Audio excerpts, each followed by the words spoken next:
Hallelujah, जय मसीह की, praise the Lord. आज का दिन मुबारक है, परमेश्वर ने बनाया है, इसमें हम आनंदित रहे। हम अपने हृदयों को परमेश्वर के हाथों में दे, अपने आप को नम्र और दीन करें, प्रभु की उपस्थिति में आए, उनके वचन को सुने और उनकी आज्ञाओं पे चलें। क्योंकि जब हम आज्ञाओं को तोड़ते हैं तो हम परमेश्वर के विरुद्ध पाप करते हैं, और पाप की मजदूरी मृत्यु है। हम परमेश्वर से दूर होते हैं और हम अंधकार की ओर बढ़ते जाते हैं। लेकिन खुदा का वचन जो है वो हमारे पाँव में दीपक, हमारे मार्ग में उजियाला है। क्यों ना हम इस उजियाले की ओर बढ़े जो हमें अनंत जीवन का रास्ता दिखाता है, हमें परमेश्वर के साथ एक गहरे रिश्ते में बांधता है। तो आइए आज हम अपने आप को परमेश्वर के हाथों में दे, प्रभु यीशु मसीह के नाम के द्वारा पवित्र आत्मा हमारी अगुवाई करे।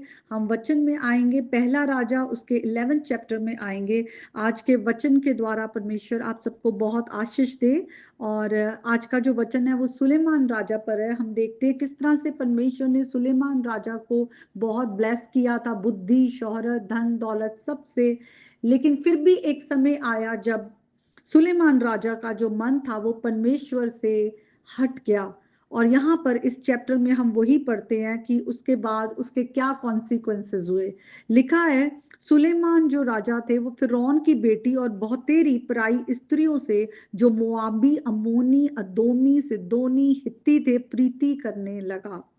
और वे उन जातियों की थी जिनके विषय में यहोवा ने इजरायलियों से कहा था कि तुम उनके मध्य में ना जाना और ना वे तुम्हारे मध्य में आने पाए। वे तुम्हारा मन अपने देवताओं की ओर निसंदेह फेरेंगी।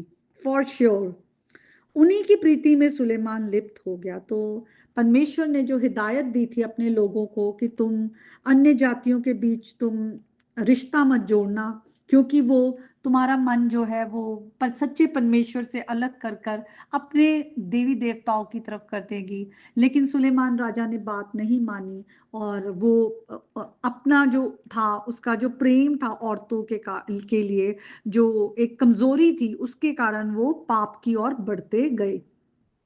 लिखा है, उनकी 700 रानियां और 300 रखैलियां हो गई, और उसकी इन स्त्रियों ने उसका मन बहका दिया।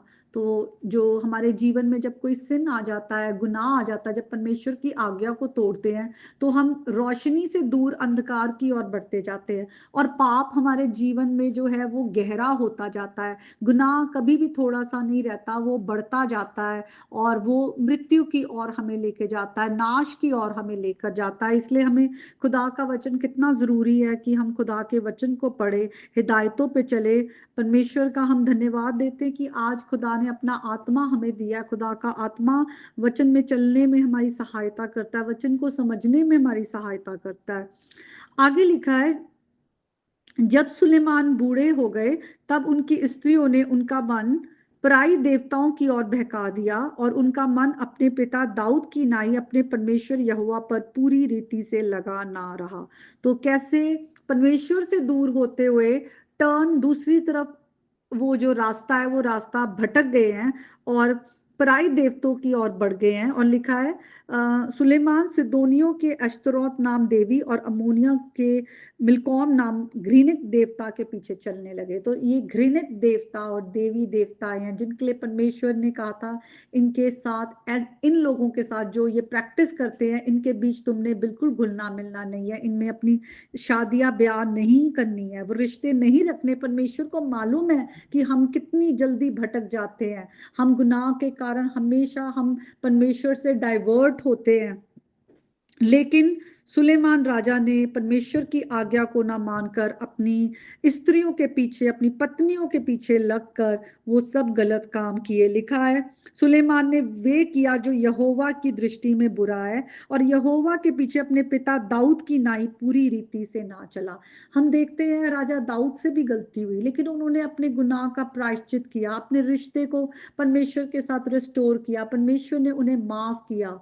बहुत जरूरी है, हम सब गलतियां करते हैं, लेकिन हम एक रिपेंटिंग हार्ट रखें, हम परमेश्वर की ओर मुड़े, प्रायश्चित करें, और फिर से परमेश्वर के साथ हम चलना शुरू करें।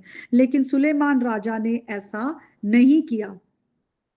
आगे लिखा है, उन दिनों सुलेमान ने यरूशलेम के सामने के पहाड़ पर मोआबियों के कमोश नाम घृणित देवता के लिए और अमोनियों के मोलेक नाम घृणित देवता के लिए एक एक ऊंचा स्थान बनाया। ना सिर्फ उसने शादियां की, ना सिर्फ उसका परमेश्वर से मन जो था उनका अलग हुआ, बल्कि अब उन्होंने ऑल्टर्स बनाने भी शुरू कर दिए उन देवी देवताओं के लिए।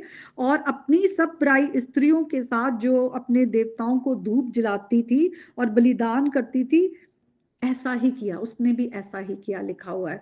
तो देखिए, वही सुलेमान राजा जिसने परमेश्वर के लिए मंदिर बनाया और परमेश्वर के लिए जो पूरी तरह से पहले डेडिकेटेड था, अब वो अपनी पत्नियों के लिए डेडिकेटेड है और पत्नियों के देवी देवताओं के लिए वो डेडिकेटेड है।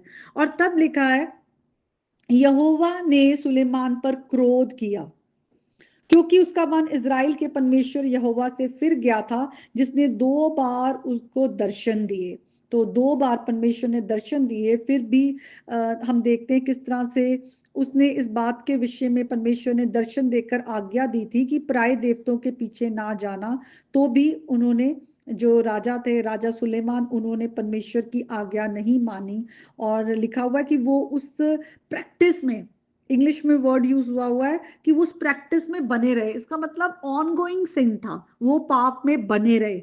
और यहोवा ने सुलेमान से कहा, तुझसे जो ऐसा काम हुआ है, मेरी बंधाई हुई वाचा और दी हुई विधि तूने पूरी नहीं की, इसलिए मैं निश्चय तुझसे तेरे राज्य को छीनकर तेरे ही एक कर्मचारी को दे दूंगा।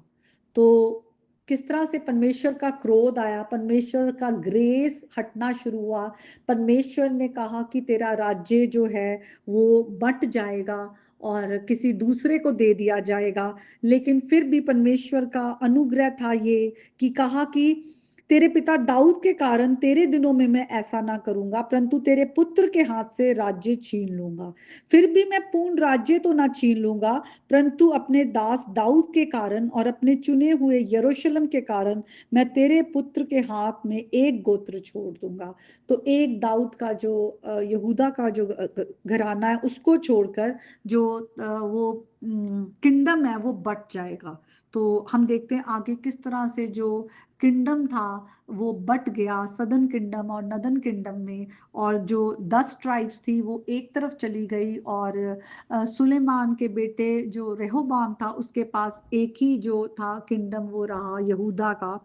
और हम यहाँ पे आगे ये भी देखते हैं, ना सिर्फ जो किंगडम बटेगा, यहोवा ने कहा कि मैं तेरे किंगडम को बांट दूंगा, तेरे राज्य को बांट दूंगा। हम देखते हैं आगे परमेश्वर ने उसके विरुद्ध लोग भी खड़े कर दिए, उसके शत्रु बन गए।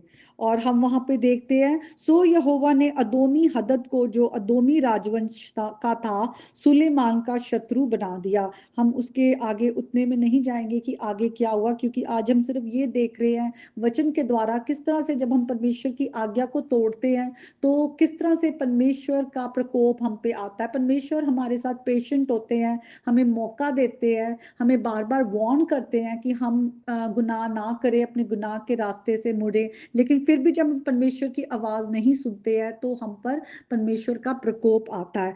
और 23rd वर्स में भी लिखा है, परमेश्वर ने उसका एक और शत्रु कर दिया, अर्थात अल्यादा के पुत्र रजोन को। और 26 वर्स में भी देखते हैं, फिर नबात का और सरुआ नाम एक विधवा का पुत्र यारोबाम नाम एक अफ्रेमी जो सुलेमान का कर्मचारी था, उसने भी राजा के विरुद्ध सिर उठाया। और यही वो जो है जेरोबोआम जो आगे चल के जब किंगडम बटा तो वो जो नदन किंगडम का वो राजा बना। तो हम देखते हैं कि जब हम परमेश्वर की आज्ञा को तोड़ते हैं, हम अपने आप पर श्राप लेकर आते हैं, परमेश्वर की जो ब्लेसिंग्स है वो हटनी शुरू होती है। आज जब खुदा का वचन आया है, हम खुदा के वचन को पढ़ें, सुने। हम देखते हैं जब सुलेमान राजा ने परमेश्वर का मंदिर बनाया था और मंदिर में जब वाचा का संदूक लेकर आया गया तो लिखा हुआ है उस वाचा के संदूक में 2 पटरियों को छोड़ और कुछ ना था। जो 10 आज्ञाएं थी उसके अलावा कुछ ना था। तो आज हमारे लिए भी कितना जरूरी है, आज हम परमेश्वर के जीवित मंदिर हैं। आज हमारा जो हृदय है वो परमेश्वर का थ्रोन है, जहां पर हमें परमेश्वर का आत्मा हमें दिया गया, वो वास करता है। आज हमारे हृदय की जो पट्टियां हैं उनके अंदर परमेश्वर की आज्ञाएं होनी चाहिए। इसीलिए राजा दाऊद भी कहते हैं कि मैंने तेरे वचन को परमेश्वर अपने हृदय में छुपा रखा है कि मैं तेरे खिलाफ गुनाह ना करूं। तो आइए आज हम अपने हृदय को जांचें और हर बुराई से दूर हो और परमेश्वर के वचन को अपने हृदय में रखें। इस वचन के द्वारा प्रभु आपको आशीष दे। आमीन।